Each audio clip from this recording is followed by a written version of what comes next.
तो समझ लीजिए, एक बात याद कर लीजिए, फिर लड़ाई होगी जिंदगी और मौत के बीच का कोई रास्ता नहीं रहेगा। अस्सलामुअलैकुम वरहमतुल्लाहि वबरकातुहू। दोस्तान मोहतरम, बहुत बड़ी खबर मैं आप लोगों को बताने के लिए जा रहा हूं, या यूं कहें कि बहुत बड़ा ऐलान हो चुका है और ऐलान किया है मौलाना महमूद मदनी ने।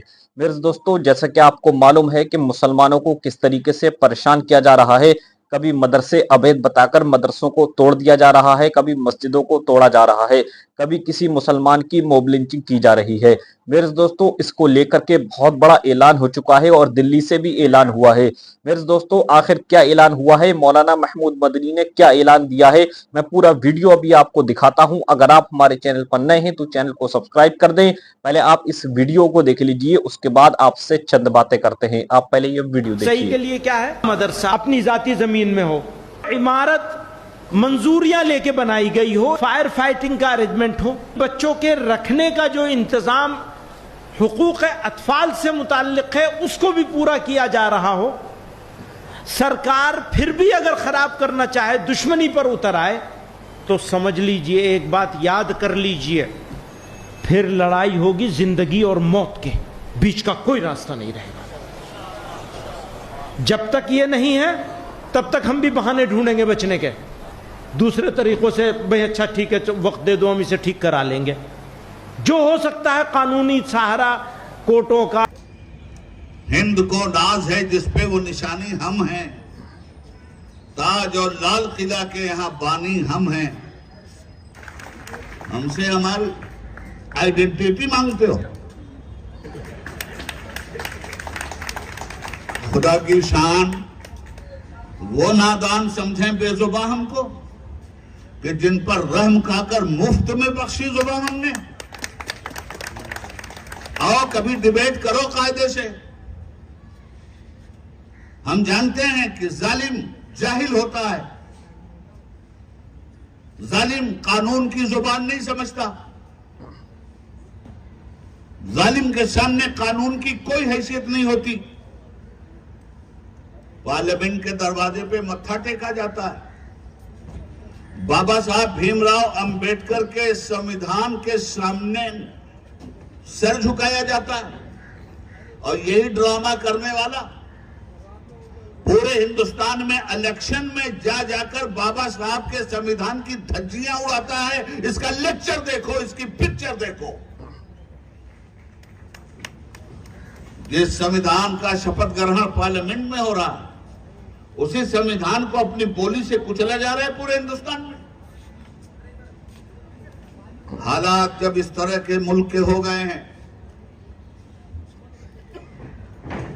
तो मुल्क में एक इनकलाब की जरूरत है।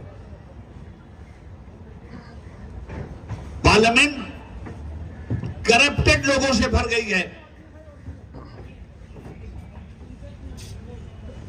मुल्क पे सत्ताधारी हुकूमत इंसानियत का खून पसीने की तरफ बहाने के लिए दरिंदों को खुली हुई छूट दे के बैठी है, और पुलिस का इस्तेमाल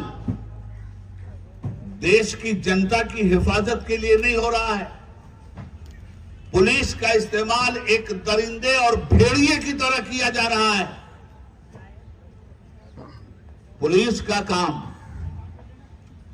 इलाके में अमनो अमान कायम करना है, इलाके के अमनो अमान की धज्जियां उड़ाना नहीं है।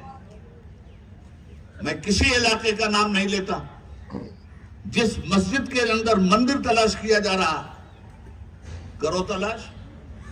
अब तलाश जब यहीं से शुरू हुई है, हम 1200 साल से हैं यहां और गंगा जमुनी तहजीब को फरोग देकर रहे हैं। 1200 साल से हमने इस मुल्क को क्या दिया और किस तरह खड़ा किया। दर्पण कभी झूठ नहीं बोलता, और तुम्हारे बस की बात नहीं है कि तारीख के दर्पण को झुठला दो। गुजरता है हर शख्स चेहरा छुपाए, कोई राह में आईना रख गया है। इनकलाब जिंदाबाद ये नारा किसने दिया? भूल जाएंगे क्या इसको अहले वतन? जय हिंद का नारा मुसलमानों ने दिया, ये तिरंगा मुसलमानों ने दिया, ये एटमी ताकत भारत को मुसलमानों ने बनाया। सही लिखा है social democratic party of India के बैनर में, हम किरायादार नहीं हैं, हकदार हैं।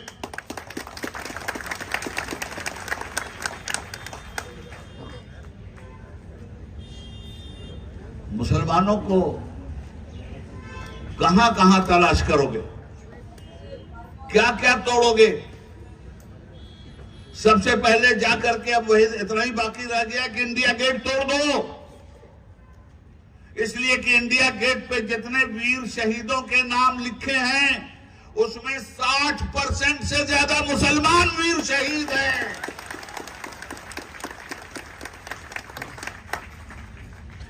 क्या क्या तोड़ोगे? हाँ, मैंने कहा 60% से ज्यादा। अर्ज ये करना चाहता हूं, मुल्क की आजादी की लड़ाई, टीपू सुल्तान कौन था? मैं जात बिरादरी में नहीं बांटना चाहता। हमारे हिंदू भाइयों ने भी उसी तरह जान दे के इस देश को बचाया है जिस तरह मुसलमानों ने बचाया है। मैं जात बिरादरी में नहीं बांट रहा हूं। मुसलमानों को जब गद्दार कहा जाता है तब मैं ये बात कहता हूं, मुसलमानों को जब पाकिस्तान भेजने की बात की जाती है तब मैं ये कहता हूं। हमारे हिंदू भाइयों ने कम कुर्बानी नहीं दी है, बेपनाह कुर्बानियां उनकी, उनको भी सलाम। मगर उन्होंने तो कभी हिंदू मुस्लिम बंटवारा नहीं किया था। अशफाकुल्ला खान ने और राम प्रसाद बिस्मिल ने तो कभी हिंदू मुस्लिम बंटवारा नहीं किया था। राम प्रसाद बिस्मिल हिंदुस्तान की आजादी के लिए गोरखपुर की जेल से फांसी पे लटक रहे हैं और शेर पढ़ रहे हैं बिस्मिल का।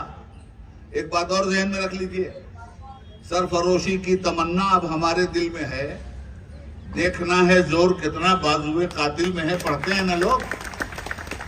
ये शेर पढ़ा था पंडित राम प्रसाद बिस्मिल ने गोरखपुर में जब अंग्रेज उन्हें फांसी पे लटका रहे थे। क्या पढ़ा था उन्होंने राम प्रसाद बिस्मिल ने? वो भी शायर थे उर्दू के, उनका तखल्लुस था बिस्मिल। मगर ये शेर उनका नहीं है, ये शेर बिस्मिल अजीमाबादी का है जो पटना के मुसलमान शायर थे और जिसको हिंदू ने पढ़ा था ट्रेन पर, सरफरोशी की तमन्ना अब हमारे दिल में है, देखना है जोर कितना बाजुए कातिल में है। वक्त आने पर बता देंगे तुझे आसमां, हम अभी से क्या बताएं क्या हमारे दिल में है। ये बिस्मिल अजीमाबादी का शेर है जिसको राम प्रसाद बिस्मिल ने फांसी के वक्त पढ़ा था गोरखपुर में। और ठीक उसी वक्त उनका साथी शाहजहांपुर का खूबसूरत पठान अशफाकुल्ला खान जब फांसी के फंदे पे लटकाया जा रहा था तो उससे कहा गया था कि अशफाकुल्ला, हिंदुस्तान के स्वतंत्रता सेनानियों के लिए के खिलाफ गवाही दे दो, तुम्हारी जान बचा ली जाएगी। तो अशफाकुल्ला ने कहा था कि मैं आने वाले दौर का सावरकर नहीं हूं कि लोगों के खिलाफ गवाही देकर अपनी जान बचाऊं, मैं हिंदुस्तानी मुसलमान हूं। तो फिर अंग्रेज ने पूछा कि अच्छा तो ये बताओ कि तुम्हारी आखिरी ख्वाहिश क्या है। सुनिए, अशफाकुल्ला खान ने कहा आखिरी ख्वाहिश, आखिरी इच्छा, सुनो, कुछ आरजू नहीं है। आरजू कहते हैं इच्छा को, ख्वाहिश को। फांसी का फंदा अशफाकुल्ला खान की गर्दन में है। अंग्रेज पूछता है आखिरी इच्छा बताओ। सुनिए अशफाकुल्ला खान की आखिरी इच्छा क्या थी, आखिरी ख्वाहिश, आखिरी आरजू। कहते हैं कुछ आरजू नहीं है, बस आरजू है इतनी, खाके वतन की मिट्टी रख दे कोई कफन में, मेरे भारत की मिट्टी मेरे कफन में रख करके मुझको कफना दो, बस यही मेरी इच्छा है। दोस्तान मोहतरम, जैसे कि आपने ये दोनों वीडियो देख ली, मेरे दोस्तों, जिस तरीके से मुसलमानों को निशाना बनाया जा रहा है, उन्हें जानबूझकर परेशान किया जा रहा है, इसको लेकर के जो मुस्लिम कौम के, मुस्लिम तंजीमों के उलमा हैं, बड़े लोग हैं, इन्होंने बहुत बड़ी चेतावनी दे दी है सरकार को। मेरे दोस्तों, आपने ये पूरी वीडियो देख ली, उम्मीद है कि आप ये पूरा वीडियो देखकर समझ गए होंगे। मिलते हैं इंशाल्लाह आने वाले अपडेट के साथ। अस्सलामु अलैकुम वरहमतुल्लाहि वबरकातुहू।